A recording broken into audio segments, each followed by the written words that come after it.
Assalamualaikum warahmatullahi wabarakatuh. Kami dari kelompok 2 akan mempresentasikan hasil observasi kami yang berjudul Struktur dan Perkembangan Kata. Saya Dinda Trinur Isnaini, NPM 2203050001. Saya Sonia Safa Diandra, NPM 2203050025.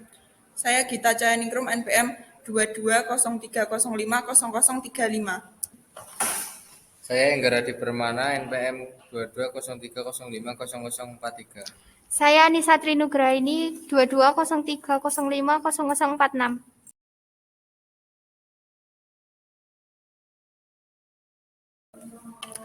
Latar belakang. Amfibi merupakan hewan yang mempunyai dua fase kehidupan, yaitu kehidupan di air dan darat.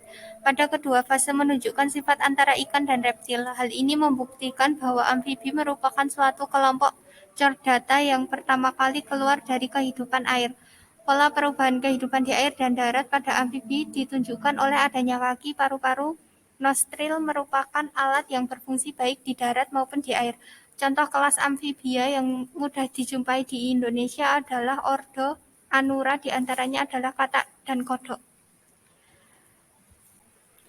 Tujuan dari praktikum ini adalah dapat mengenali struktur tubuh larva atau berudu berhabitat akuatik dan perubahan-perubahan yang terjadi selama metamorfosis larva amfibi menjadi katak dewasa berhabitat terestrial.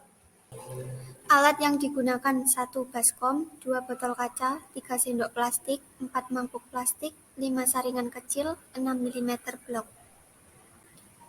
Bahan yang digunakan 1 larva katak atau berudu 3-5 ekor, 2 air, 3 bayam rebus.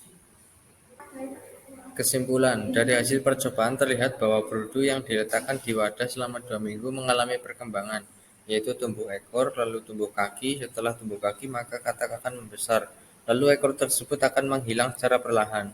Dan katak merupakan hewan yang bermetamorfosis sempurna. Karena katak mengalami masa telur, kecebong, katak berekor, dan katak dewasa, katak mengalami perubahan drastis di setiap tahapannya. Saat masih telur dan kecebong, katak tinggal di dalam air. Kemudian setelah dewasa, katak hidup di dua alam, yaitu air dan darat. Tahap pertama yaitu telur katak. Proses ini diawali dengan pelepasan telur oleh katak betina di dalam air yang kemudian dibuahi sang katak jantan. Proses pembuahan ini disebut fertilisasi eksternal.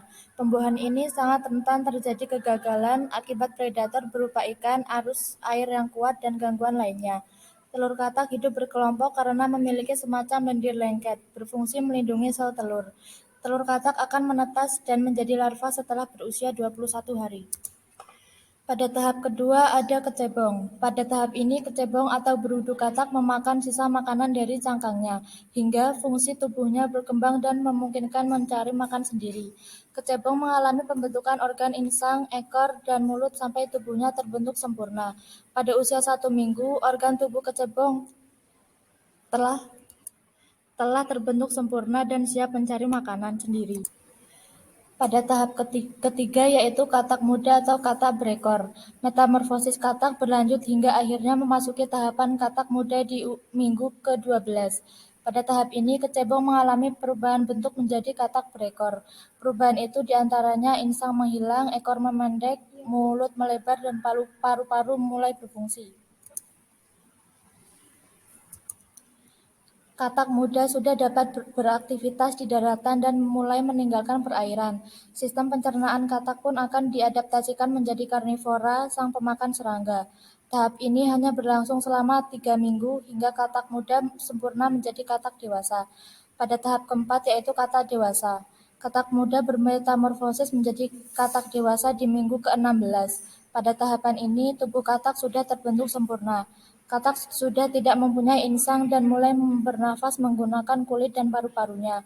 Dalam metamorfosis ini, katak sudah tidak memiliki ekor, serta kakinya tumbuh kuat dan ada selaput di antara tiap jaringannya.